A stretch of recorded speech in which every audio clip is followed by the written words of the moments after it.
À l'une de l'actualité ce samedi, la journée nationale de la paix, célébrée tous les 15 novembre ici en Côte d'Ivoire. Une journée célébrée à Yamoussoukro sur fond d'hommage à Feu Félix Houphouët-Boigny, premier président de la Côte d'Ivoire et apôtre de la paix. Dans ce journal, on s'intéressera au prix Félix Houphouët-Boigny pour la recherche de la paix. Dans ce journal, on parlera aussi de sécurité routière, précisément de la journée africaine de la sécurité routière, célébrée ce 16 novembre. Le gouvernement ivoirien prévoit d'importantes réformes dans le secteur du transport routier. Autre journée non moins importante, la journée mondiale du diabète. C'est la plus importante campagne mondiale de sensibilisation sur la maladie. La Côte d'Ivoire met l'accent sur la sensibilisation et la prévention. Et puis à l'étranger, les tensions entre l'Occident et la Russie à propos de l'Ukraine ont pris le pas sur tous les autres temps forts du sommet du G20 qui se tient à Brisbane. Vladimir Poutine aurait décidé de quitter le sommet plus tôt que prévu. Voilà pour le sommaire. Bonsoir à tous et bienvenue dans la grande édition. Et ce samedi, comme tous les autres, la grande édition sera aussi aux couleurs de la culture avec la page culture. Ce soir, notre invité sera Charles Anocan, Grand Prix national de littérature. L'auteur du livre autobiographique tel que je suis répondra à nos questions dans une demi-heure. Mais avant, le principal chapitre de ce journal est consacré ce soir à la Journée nationale de la paix. Elle est célébrée tous les 15 novembre ici en Côte d'Ivoire. Une journée instituée en 1996 et qui est en fait le prolongement de la Journée internationale de la paix fixée au 21 septembre de chaque année par les Nations Unies.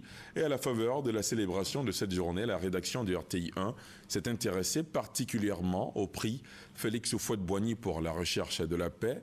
À quand remonte l'institution de ce prix? Pourquoi il a été institué? À qui il est décerné? Les réponses à ces interrogations dans ce récit de Serge Gangomin. C'est en 1989 que l'UNESCO, l'Organisation des Nations Unies pour l'éducation, la science et la culture, a institué le prix Félix Houphouët-Boigny pour la recherche de la paix. Un prix pour honorer le premier président de la Côte d'Ivoire indépendante. Un choix qui ne relève pas d'un acte de complaisance.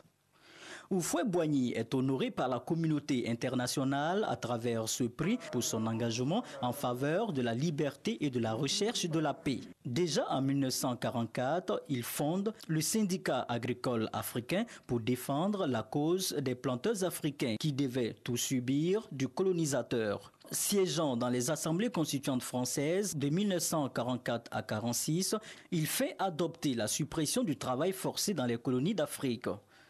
Le bélier de Yamoussoukro intervient dans la résolution de plusieurs conflits en Afrique. Et pour matérialiser son amour pour la recherche de la paix, il bâtit un édifice à Yamoussoukro, la Fondation Félix Houphouët-Boigny pour la recherche de la paix. Des personnalités à l'échelle mondiale ont reçu le prix Félix Houphouët-Boigny pour la recherche de la paix au siège de l'UNESCO à Paris. Entre autres, Nelson Mandela, président de l'ANC, African National Congress et ex-président de la République d'Afrique du Sud, a reçu ce prix en 1991, ainsi que son compatriote Frédéric Willem de Klerk, également ex-président de la République d'Afrique du Sud. Yitzhak Rabin, premier ministre d'État d'Israël en 1993 et Juan Carlos, roi d'Espagne en 1994. Le choix de ces personnalités, dont la plupart ont été dirigeants de pays, montre bien l'importance du prix Félix Houphouët-Boigny pour la recherche de la paix. Félix Houphouët-Boigny est né à Yamoussoukro le 18 octobre 1905. Il fit des études en médecine et marqua son engagement politique par la création du Parti démocratique de Côte d'Ivoire, PDCI-RDA, en octobre 1946. Les principales activités commémoratives de la Journée nationale de la paix célébrée ce samedi ont eu lieu à Yamoussoukro, la capitale politique ivoirienne. Thème de la présente édition, Femmes et paix, quel défi pour une Côte d'Ivoire émergente à l'horizon 2020. Occasion pour l'association des cadres et élus du Grand Centre de rendre hommage à Félix Houphouët-Boigny, premier président de la Côte d'Ivoire, et Henri Konan Bédié, ex-chef d'État et actuel président du PDCI-RDA. On fait le point avec Alvorassa. L'association des élus et cadres du Grand Centre, présidée par le ministre d'État Jean-Ouaoussou Kouadio, a célébré la journée de la paix à Yamoussoukro. Hommage a été rendu au premier président de la Côte d'Ivoire, Félix Houphouët-Boigny. L'écrivain Frédéric Gramel, exposant sur la vie du président Félix Houphouët-Boigny, a fait ressortir qu'il est essentiellement un homme de paix. Un film a également été projeté. Il retrace le parcours du président Félix Houphouët-Boigny, qui a bâti la Côte d'Ivoire grâce à la paix.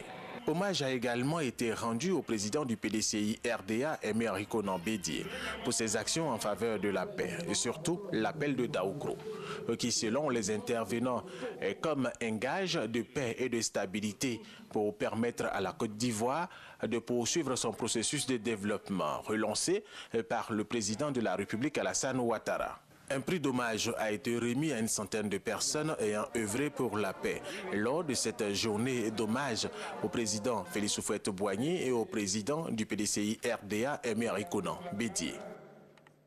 Place maintenant aux célébrations éclatées, toujours dans le ton de la Journée nationale de la paix. Elle a été marquée dans des églises et différents endroits. C'était le cas au sanctuaire marial, comme à la mission d'évangélisation et de délivrance des âmes d'Azito, Eric Goré, Serge Gangomé. Instauré par le décret numéro 96-205 du 7 mars 1996. Le 15 novembre de chaque année est décrété jour férié, chômé et payé pour célébrer la paix. C'est donc la journée nationale de la paix. Au sanctuaire marial Notre-Dame d'Afrique, César Tekoubé, les chrétiens sont venus prier pour la Côte d'Ivoire.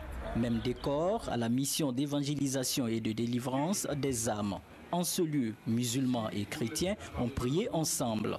Il faudrait qu'il y ait des tolérances religieuses. À l'église, les vrais chrétiens sont en phase avec les vrais croyants musulmans. Nous venons de prier et nous continuons de prier.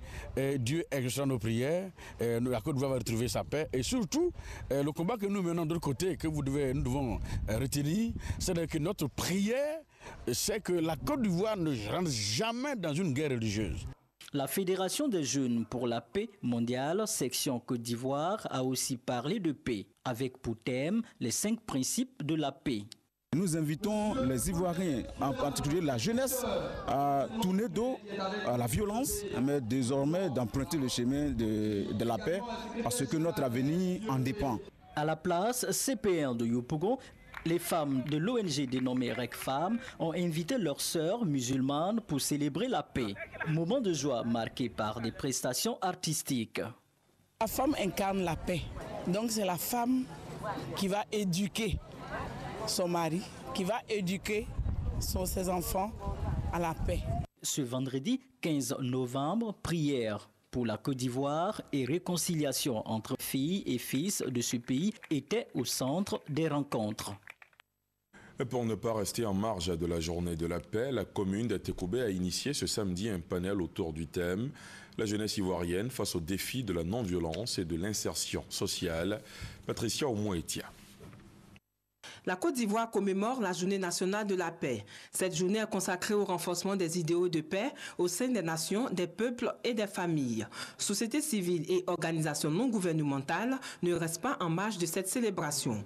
Occasion pour ces structures de mener des réflexions dans la consolidation de la cohésion sociale et de la paix. Le Obi-Wan se veut un canal de sensibilisation à une prise de conscience en vue de faire preuve de non-violence et a priori, lutter pour l'insertion sociale de la jeunesse. Nous commémorons ensemble la journée nationale pour la paix et nous invitons toute la jeunesse dans son ensemble à cultiver le dialogue, à se mettre ensemble pour rebâtir cette Côte d'Ivoire. Les responsables de ces structures entendent organiser des activités après cette journée afin de sensibiliser la jeunesse au processus de paix et de réconciliation. Et voilà ce qu'on pouvait dire pour l'instant sur la célébration de cette journée internationale de la paix. Dans ce journal, on parle aussi de sécurité routière, précisément de la journée africaine de la sécurité routière, célébrée tous les 16 novembre.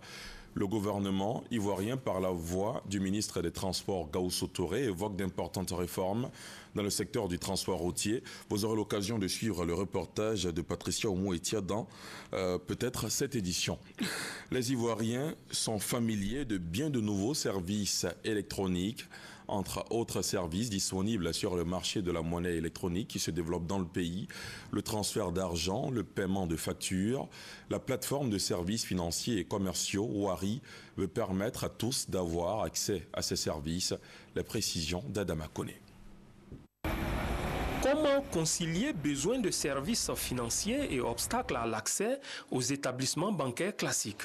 C'est la solution que la plateforme Wari entend apporter à une grande partie de la population.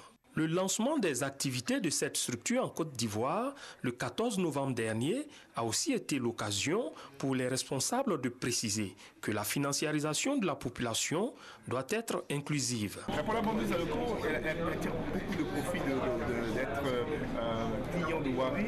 Déjà, elle n'a pas besoin d'être formellement d'avoir un compte. Elle peut avoir, à partir d'un point Wari, avoir accès au service Wari. L'argent qu'elle a, elle peut le déposer, la recette qu'elle a eue du matin, elle peut le déposer sur un compte Wari. Et ça va directement à la banque si elle a un compte bancaire, ou bien ça va directement dans le système Wari si elle n'a pas de compte formel. On crée un compte bancaire derrière. Cette sécurité, ce qui fait que ma recette elle est sécurisée. De deux, elle peut avoir accès à des services financiers. Elle a besoin de financer l'achat d'intrants pour son commerce. Et à travers Wari et des partenaires Wari, elle aura la possibilité d'avoir accès à ces services financiers. Wari compte 1500 points de contact en Côte d'Ivoire et veut porter ce chiffre à 3000 avant la fin de cette année. On en vient à cette nouvelle qui pourrait réjouir les pêcheurs d'Assini Mafia, c'est à 80 km à l'est d'Abidjan. À la place de leur matériel traditionnel de pêche, ils pourront désormais pratiquer leurs activités avec du matériel moderne. Le donateur, le ministère des Ressources animales et halieutiques, ont fait le point avec Hamza Diaby. Les pêcheurs d'Assini Mafia, désormais équipés de filets maillon trémaille. Avec ce type de filet composé de 3 parties juxtaposées, ils pourront capturer céphalopodes, crustacés et poissons. Les pêcheurs ont bénéficié d'autres matériels et équipements de pêche. Un don fait par le projet Approche écosystémique des pêches des Nations Unies, en collaboration avec le ministère des Ressources animales et halieutiques. Le maillon trémaille peut être utilisé pendant toutes les saisons de l'année, car il a la possibilité d'être soit à la surface, soit au milieu des deux eaux, soit au fond de l'eau. Et donc, de par sa position, il capture les espèces qui passent sur son chemin. Le secteur de la pêche artisanale maritime a un niveau d'investissement relativement élevé et se pratique avec une équipe.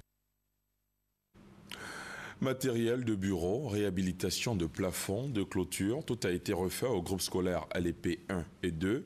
C'est à 45 km au nord-est d'Abidjan. L'œuvre est de Mbaya Maferima Bamba, secrétaire national du RDR, chargé de la famille et de la protection de l'enfant.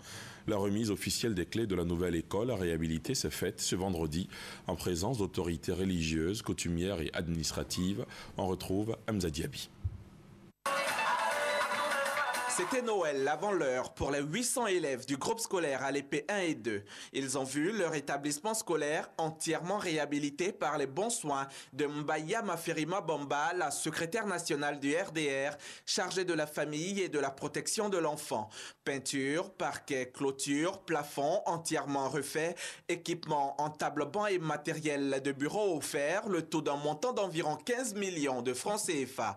La remise officielle des clés de l'établissement réhabilité s'est faite en présence des autorités administratives, coutumières, religieuses, avec une forte délégation du RDR, conduite par son secrétaire général adjoint, le professeur Lemassou Fofana.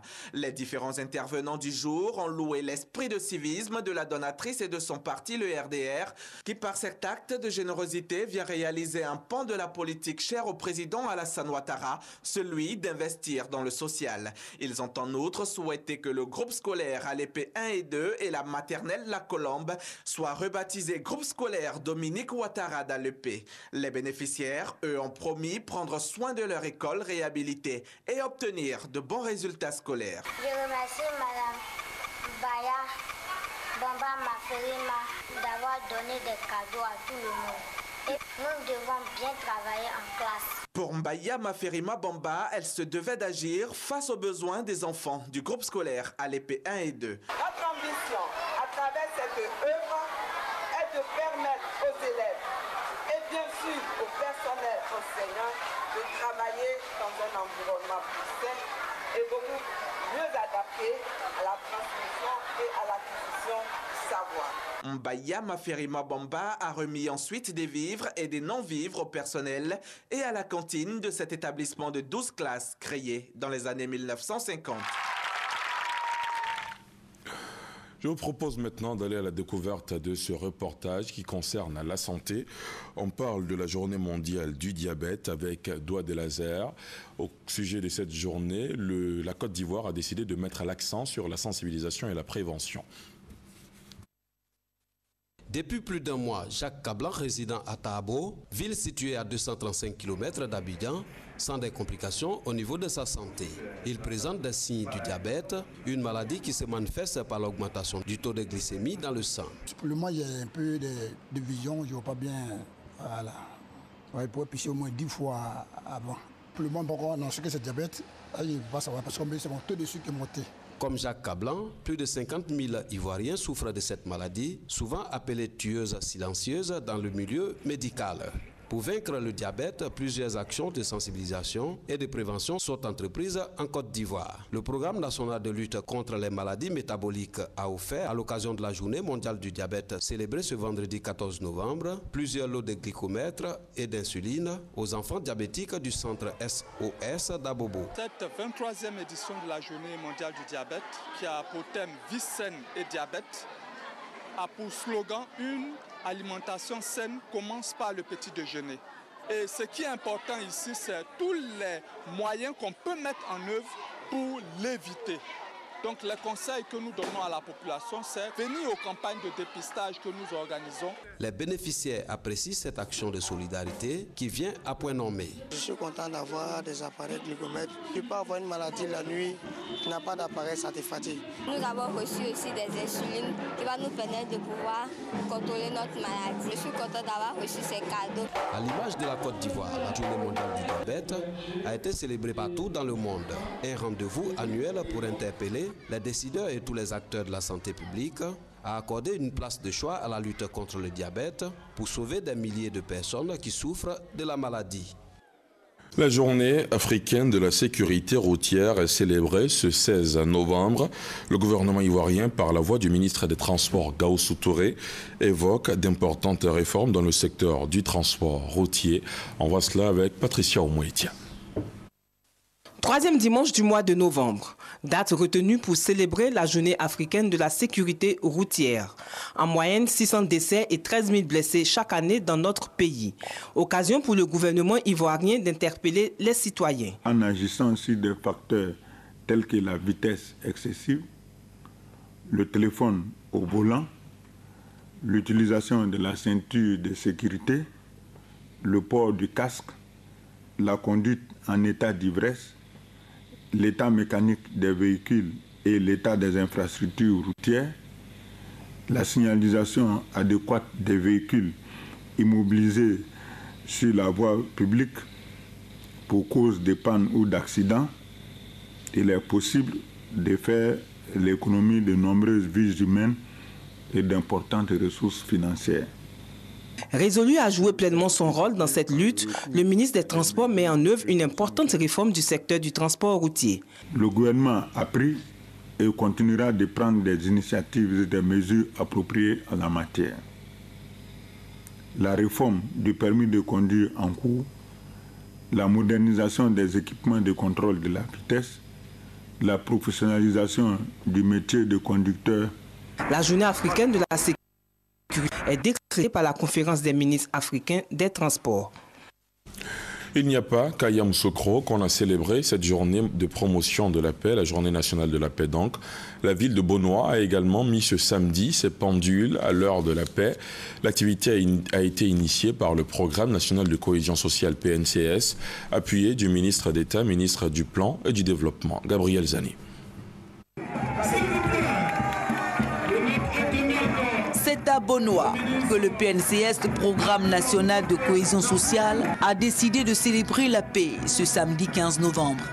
Une célébration faite avec fanfare en présence du ministre d'État, ministre du Plan et du Développement, Albert Mabritoakus. Des libations aux prières des chefs religieux jusqu'au discours, le constat est clair. L'aspiration à la paix est bien réelle dans le cœur des populations. Si ensemble nous œuvrons pour une Côte d'Ivoire plus fraternelle, nous sommes capables de relever tous les défis, surtout ceux relatifs à un développement inclusif et durable pour notre pays, tous dans le train de la cohésion sociale. Tous dans le train donc de l'apaisement aussi, comme le gouvernement l'a déjà fait en adoptant la loi sur le foncier rural, bien souvent source de conflits, l'aide au retour des exilés, le dégel des avoirs de personnalités politiques pour l'apaisement du climat politique. Albert Mabritoakus interpelle Bonois donc sur les efforts collectifs de recherche de la paix. Population de Bonois, le thème retenu cette année pour notre journée, Ensemble pour une Côte d'Ivoire plus fraternelle, est révélateur d'une nation en pleine reconstruction post-crise. Le retour définitif de la paix, la restauration d'un climat de confiance et la consolidation de la cohésion sociale entre les Ivoiriens, quelle que soit leur appartenance ethnique, religieuse et politique, est une exigence fondamentale et indispensable à la reconstruction d'une nation forte et pour l'émergence à l'horizon 2020. Dans cette célébration, organisateurs et population ont su allier l'agréable à l'utile. Des ballets, des artistes en herbe, mais surtout des dons. 1 million de francs CFA a été offert par le PNCS pour la création d'une salle d'urgence de lutte contre Ebola. Avec le planting d'arbres pour la paix, Bonois est devenue désormais la deuxième commune symbole de la paix après Yamoussoukro. Les femmes, dans leur diversité, ont accordé un point d'honneur à la Journée nationale de la paix. Elles se sont retrouvées sur initiative du ministère de la Solidarité, de la Famille, de la Femme et de l'Enfant. Les femmes, les mères, les filles ont été invitées à s'approprier le processus de réconciliation et de consolidation de la paix dans le pays. Hassan Khan, Alvorassa. Femmes et paix, quel défi pour une Côte d'Ivoire émergente à l'horizon 2020. Et c'est autour de ce thème que les femmes, dans leur ensemble, ont commémoré la Journée nationale de la paix à Yamoussoukro. Une initiative du ministère de la Solidarité, de la Famille, de la Femme et de l'Enfant. Pendant 2 jours, ces femmes d'horizons divers ont réfléchi sur les dispositions à prendre afin que les femmes ivoiriennes apportent leur contribution au processus de paix et à la réconciliation en Côte d'Ivoire. L'objectif, c'était de nous faire comprendre que nous avons aussi un rôle à jouer au sein du processus de réconciliation nationale et de retour à la paix dans notre pays. Nous avons eu des travaux en commission pour réfléchir sur la participation des femmes à la reconstruction et à une paix durable en Côte d'Ivoire. Pour la ministre de la Solidarité, de la Famille, de la Femme et de l'Enfant, Anne-Désirée Ouloto, cette journée est importante à plus d'un titre. Pour les femmes de Côte d'Ivoire, cette journée est également un grand moment de réflexion, un moment de bilan pour savoir quelle est la situation de la femme par rapport à la paix et quel doit être notre engagement quant au maintien de la paix et à la prévention des conflits, quand on sait la situation que nous avons connue dans notre pays depuis plus de 10 ans aujourd'hui. Le bilan est que la femme doit immédiatement se réapproprier ce concept de la paix. La veille de cette journée, une prière a été organisée à la basilique Notre-Dame de la Paix de Yamoussoukro par les femmes des différentes communautés chrétiennes et musulmanes. Elles ont prié pour la paix en Côte d'Ivoire. On le sait, depuis 24 heures, ce sera la Guinée équatoriale qui organisera la Coupe d'Afrique des Nations en 2015. Ce sera du 17 janvier au 8 février prochain en remplacement du Maroc. Déjà, dans le pays, les opérateurs économiques se frottent les mains. Reportage. Préparer un tel événement en 2 mois, un vrai défi. Mais la Guinée équatoriale a les moyens grâce à l'argent du pétrole. Elle a aussi déjà certaines infrastructures, routes, aéroports, hôtels, construits pour la CAN 2012. Alors cette nouvelle Coupe d'Afrique des Nations tombée du ciel, c'est une aubaine inespérée pour les opérateurs économiques du pays. Ça va nous apporter beaucoup de retombées économiques, d'opportunités, de touristes et beaucoup plus de gens vont connaître notre pays. Tout, bien sûr, ne sera pas aux normes requises pour une telle compétition. Mais l'essentiel, c'est que la CAN soit sauvée, se félicite une confédération africaine de football éperdue de gratitude envers le président équato-guinéen. Nous le remercions et nous lui disons que nous ferons tout, j'ai dit tout, pour lui retourner vraiment cette gentillesse qu'il nous a témoignée en organisant efficacement cette CAN afin que son pays puisse en tirer profit aussi. Et pour le président Obiang Nguema, c'est déjà tout bénéfice. Au pouvoir depuis 27 ans, critiqué pour ses dérives autocratiques, il apparaît en sauveur. Ironie supplémentaire, son équipe nationale, ici en blanc, est à présent sélectionnée d'office à la CAN. Elle avait pourtant été disqualifiée aux éliminatoires pour avoir présenté un joueur d'une autre nationalité.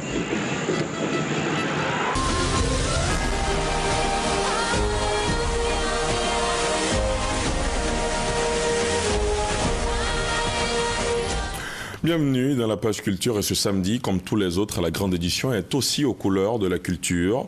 Ce soir, notre invité est Charles Nokan, Grand Prix national de littérature. On aura l'occasion certainement d'échanger avec lui. Mais avant, on s'intéresse au chef du peuple Akwe de Yamoussoukro, Nana Mbouani Ndri, qui est allé à la rencontre de Nana Agnini Bilé II, président du Conseil des rois et chefs traditionnels de Côte d'Ivoire.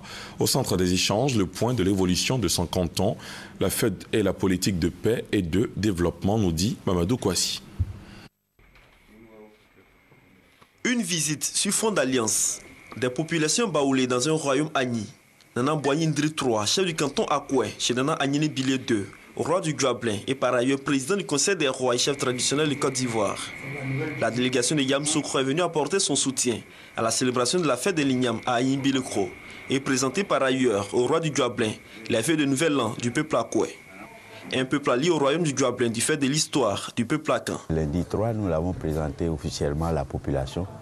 Nous avons jugé bon de venir voir Sa Majesté, qui est le président du Conseil des rois et chefs traditionnels de Côte d'Ivoire, pour pouvoir lui présenter notre chef de canton. Son nom de règne, Nana Mbouani Ndri III, et de son nom à l'état civil, Augustin Aboulaye Kiam Oufouet. Une démarche saluée par le royaume Guablin. Nana Agnini Bilé II, à travers son porte-parole, a souhaité que de telles initiatives se reproduisent entre les différents peuples de Côte d'Ivoire pour renforcer davantage la cohésion et la paix. Cette rencontre a permis de faire de Nana Mbouani Ndri III membre officiel du Conseil des rois et chefs traditionnels de Côte d'Ivoire. Il aura pour mission de contribuer à l'effort de paix et de développement, leitmotiv des rois et chefs traditionnels de Côte d'Ivoire.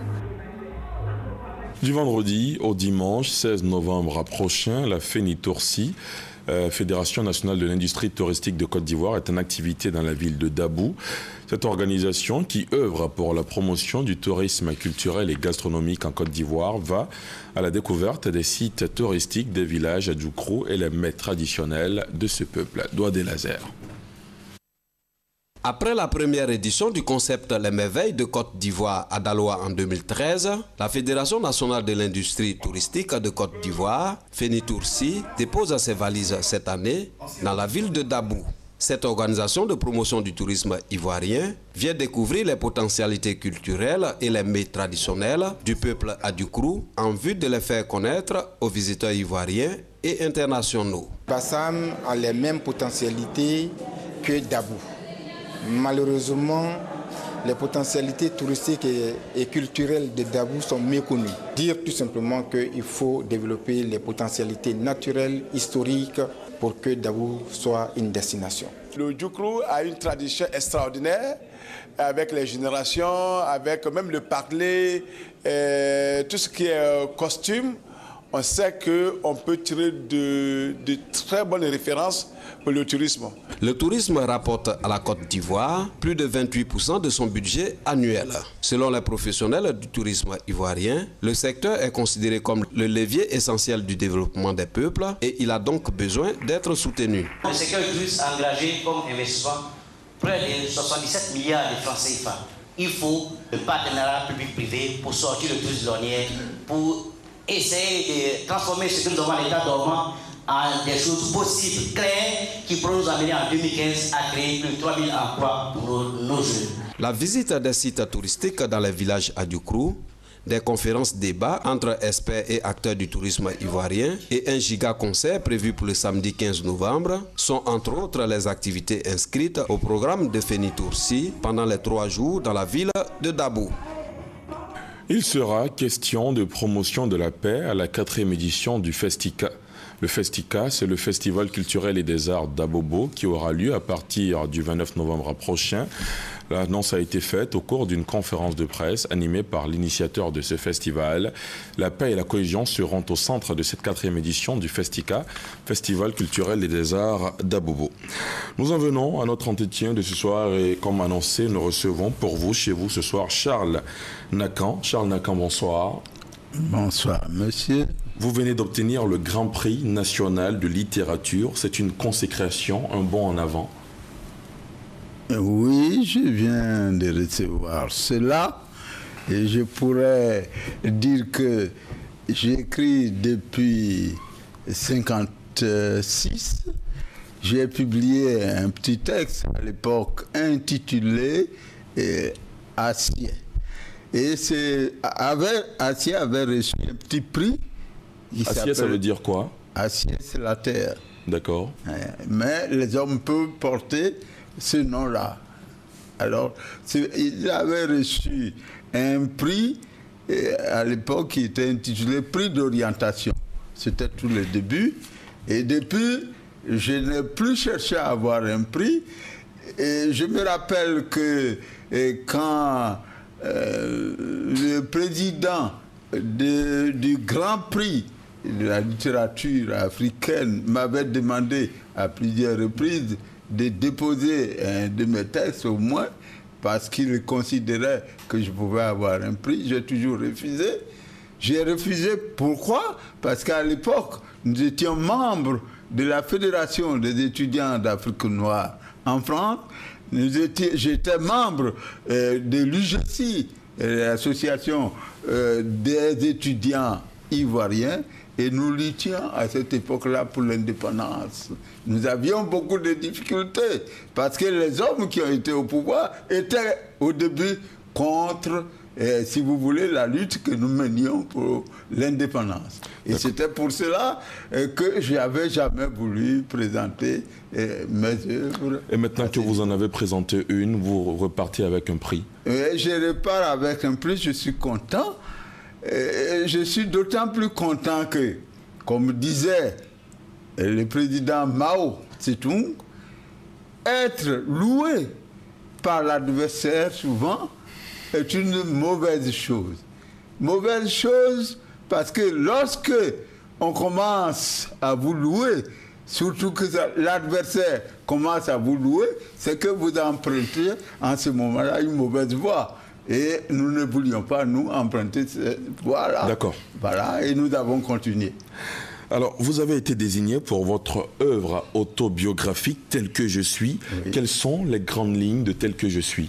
Tel que je suis retrace mon enfance, mon adolescence et mon séjour en France où j'ai fait toutes mes études secondaires et après mes études supérieures.